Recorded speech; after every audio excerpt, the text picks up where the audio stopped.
오늘은 십자가에서 이루어진 일은 무엇이 이루어졌는지 살펴보도록 하겠습니다. 이스라엘 백성들은 죄를 지으면 그 제사를 지내게 되는데 양을 가지고 왔어요. 그리고 그 양을 죄인이 가지고 와서 성전에 와서 목을 칼로 찔러요. 그리고 그 피를 흘린 것을 받아서 이제 성소로 가져가는데, 이 양을 죽일 때 머리에 안수하고 내 죄가 이 양에게 다 전가되나이다 라는 기도를 하고 양을 잡는 거예요. 왜 내 죄가 양으로 전가되죠? 그 양이 무슨 의미가 있을까요? 그들은 생각할 때 바둥바둥바둥 이 고통스러워서 그러면서 죽지 않겠어요? 근데 왜 내 죄가 양을 저렇게 죽이면서 양은 저렇게 고통스럽게 죽어갈까? 이거 생각해 보지 않겠어요? 그럼 양은 뭘까? 그래서 우리가 아시는 대로 양은 예수님을 상징한 거예요. 내 죄가 양에게 넘어가서 양이 죽는 거예요. 이것을 수천 년 동안 그 제사를 지내는 것이죠. 이제 양의 실체인 예수님이 오셔서 십자가에서 달려 돌아가시는 거죠. 요한복음 19장 30절, 예수께서 신 포도주를 받으신 후 가라사대 다 이루었다 하시고 머리를 숙이시고 영원히 돌아가시니라. 양을 죽인 그 목적이 다 이루어진 거예요. 즉 우리들의 죄를 양에게 전가시키고 예수에게 전가시키고 예수님이 그 죄값 때문에 다 이루시고 죄값을 다 치르시고 돌아가셨다 이 말이죠. 그래서 수천 년 동안 예고했던 그 양이 실제적으로 와서 돌아가시는 거죠. 우리는 그 사실을 믿습니까? 네, 믿죠. 그런데 예수님이 돌아가실 때도 그들은 와서 놀려댔어요. 네가 왕이야? 그럼 십자가에서 내려와 봐. 그리고 그들은 예수의 그 옷을 서로 차지하기 위해서 또 제비도 뽑고 그랬어요. 이것이 실제적으로 일어난 일이었습니다. 누가복음 23장 34절, 이에 예수께서 가라사대 아버지여 저희를 사하여 주옵소서, 자기의 하는 것을 알지 못함이니이다 하시더라. 저희가 그의 옷을 나눠 제비 뽑을세. 저희를 사하여 달라고 하는 말은 자기가 사단에게 속아서 죄를 짓고 예수를 놀리고 하는 것을 저들이 모른다. 그러니 저들의 죄를 용서해 달라고 하는 것이에요. 우리는 다른 사람을 용서할 때는 그들이 하는 짓을 스스로 모르고 있기 때문에 용서하는 것이에요. 예수님이 우리 마음에 오시면 용서가 되는 것이죠. 그래서 구약에서 수천 년 동안 그 양을 죽인 그 실체가 예수님이 실제적으로 와서 돌아가신 것입니다. 그래서 우리들의 죄가 양에게 전가되고 양은 그 죄값으로 죽는 것이에요. 우리가 지은 모든 죄를 예수가 지시고 돌아가신 것이에요.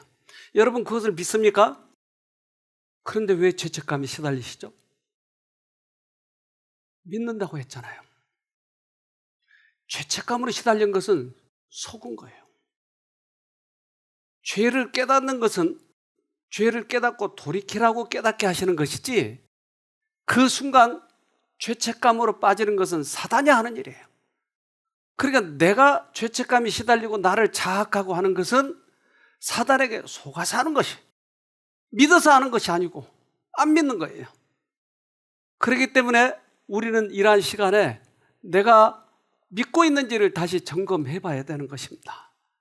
우리 죄값으로 치고 돌아가셨기 때문에 우리는 죄로부터 자유를 얻어야 되겠죠. 이사야 53장 4절, 그러나 사실은 여호와의 종이 우리의 온갖 질병을 대신하여 앓고 우리가 당해야 될 고통을 대신 당하였다. 그런데도 우리는 그가 천벌을 받아서 고난을 당하는 것으로 생각하였다. 질병이 들고 불구가 되고 여러 가지 사건을 겪으면 사람들은 지 죄 때문에 저런 벌을 받는다라고 생각을 한 거예요. 그러니까 예수님도 십자가에 달리시니까 야, 지가 무슨 죄를 졌나 보다라고 사람들은 가르쳤어요. 그런데 예수님이 돌아가신 것은 우리들의 질병을 다 지고 돌아가신 것이에요. 예수님이 돌아가신 것은 우리들의 죄값을 그가 다 치르시느라고 돌아가신 것이에요. 그래서 실제적으로 이렇게 말씀하시잖아요. 온갖 질병을 대신하여서 앓고 돌아가셨어요. 그 십자가 위에서 이것이 다 해결됐다 이 말이에요. 그렇다면 내가 믿는다면 내 질병이 어떻게 되죠? 내가 믿는다면 나의 질병은 예수에게로 넘어가 버린 것이에요. 그래서 우리가 회복이 되는 것이에요.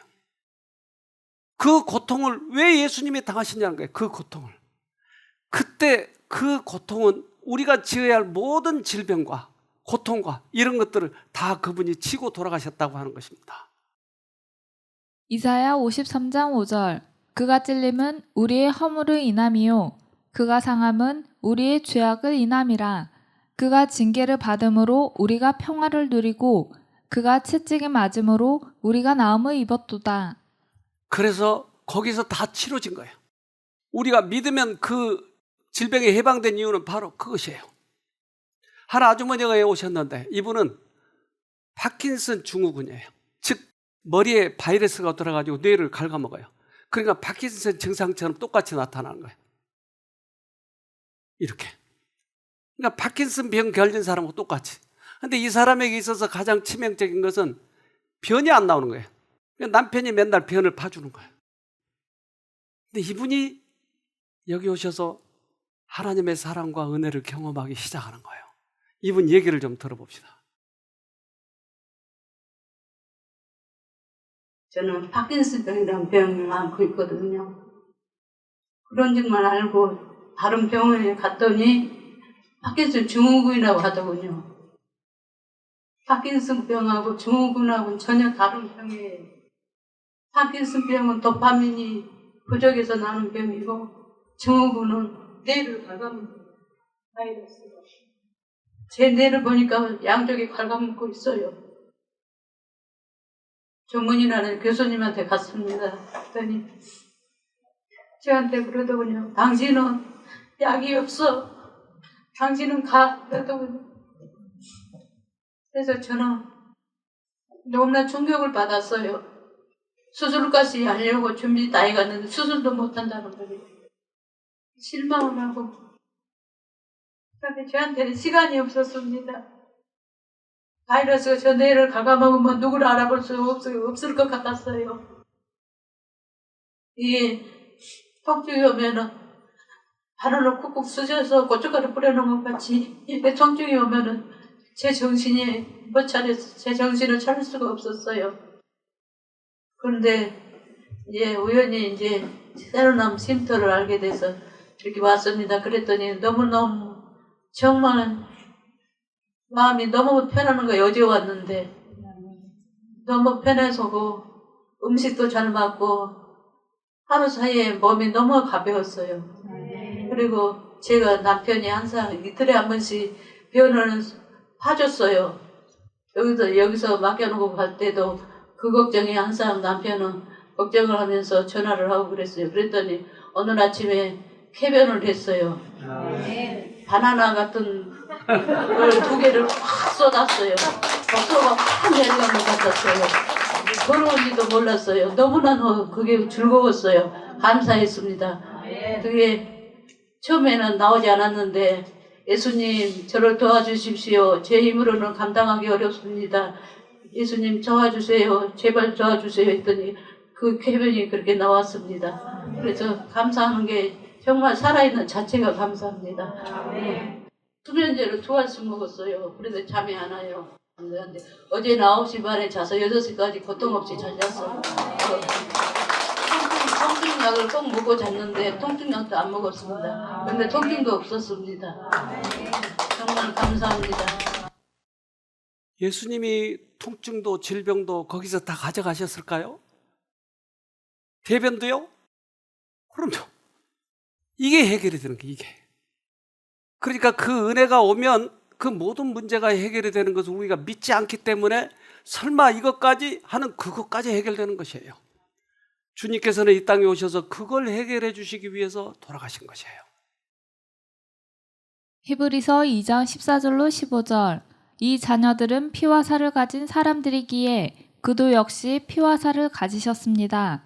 그것은 그가 죽음을 겪으시고서 죽음의 세력을 쥐고 있는 자, 곧 악마를 멸하시고 또 일생 동안 죽음의 공포 때문에 종노릇하는 사람들을 해방시키기 위함이었습니다. 죽음과 질병은 사단의 창고에서 와요. 생명과 희망과 용기는 하나님의 창고에서 와요. 전혀 창고가 달라요. 하나님은 절대 우리를 죽이시고 질병 주시지 않아요. 우리는 우리들의 마음을 하나님께 향하면 저절로 생명이 오는 거예요. 예수님이 그것 때문에 돌아가셨다니까요. 그걸 위해서 모든 죄값을 치르시기 위해서 돌아가셨어요. 질병을 다 고쳐주시기 위해서 돌아가신 것이에요. 우리 조선시대 때 매품팔이라고 하는 직업이 있었어요. 이제 매를 맞을 수 없는 사람, 자기 아버지라든지 늙은 아버지라든지 또는 돈으로 나중에는 매수돼가지고 매품팔이 한 사람도 있었어요. 그런데 그 사람들이 매를 맞아주는 거예요. 대신 우리 영상을 좀 볼까요? 처음엔 아들이 늙고 병든 아버지 대신 곤장을 맡겠다고 나서는 기록이 조선왕조실록에 종종 나오는데요. 미암일기에도 아들이 아버지 대신 곤장을 맡다가 죽었다는 이야기가 나오는 걸로 보아 이는 일종의 효행으로 간주하여 암암리에 허용된 듯 합니다. 조선 전기에는 양반이 돈을 주고 형을 면제받는 보석제도나 주인이 맞아야 할 매를 노비가 대신 만든 경우가 흔했다면 당시의 백성들이 매품팔이를 하고 받는 돈은 얼마나 됐을까요? 조선의 법전에 따르면 곤장 100대는 7냥의 벌금으로 대납이 가능했습니다. 당시 한 냥은 약 100푼이고 일용 노동자의 일당이 20푼이었으니 매품팔이는 매를 맞고 하루 임금의 35배를 버는 셈이었습니다. 조선시대의 한 냥의 가치는 현대와 비교하면 2만원에서 5만원 정도로 추정이 된다고 합니다. 당시에는 아주 큰 돈이었죠. 그러나 매품팔이는 매를 맞고 받은 돈을 전부 갖지는 못했습니다. 가족을 먹여 살리기 위해 목숨을 걸고 매품을 팔았던 당시의 백성들, 지금 우리의 눈으로 보기엔 정말 슬프고 안타까운 밥벌이 풍경이 아닐 수 없습니다. 돈을 받고 곤장을 맞아주는 매품팔이는 분명 정상적인 직업이 아닙니다. 하지만 먹고 살기가 힘들어서 가족들과 어떻게든 살기 위해 발버둥을 치며 목숨을 걸어야만 했던 그들은 본인의 처참한 처지를 보며 어떤 심정으로 삶을 이어갔을까요? 우리가 맞아야 할 매 누가 대신 맞았나요? 너무 매를 많이 맞아서 죽었나요? 그래요. 우리 대신에 그분이 매품팔이를 하신 것이에요. 그런데 내가 매를 맞겠다고 나선다면 그건 너무나 웃기는 일 아니에요? 우리는 예수님이 내 죄 때문에 돌아가셨다고 하는 것을 믿는다면서도 자꾸 나는 죄책감이 시달리는 거예요. 이것은 믿지 않는 거예요. 죄값을 예수님이 다 치르셨다고요. 그래서 매품팔이로 돌아가셨다고 성경은 이렇게 얘기해요. 마태복음 20장 28절 인자는 섬김을 받으러 온 것이 아니라 섬기러 왔으며 많은 사람들을 위하여 자기 목숨을 몸값으로 치러주려고 왔다. 네, 그분이 치러주러 오신 거예요. 아까 얘기했던 그 아주머니가 이 기별을 받아들인 거예요. 그리고 용서를 경험한 거예요. 그렇게 미워했던 남편, 그리고 자기가 그리스도인이면서 용서하지 못한 그런 죄책감, 이런 것들로부터 이 매품팔이인 예수를 믿음으로 인해서 자기가 그것을 받아들이기 시작했어요. 어떤 일이 일어났는지 좀 보도록 합시다. 여기 와서 예수님을 만났습니다.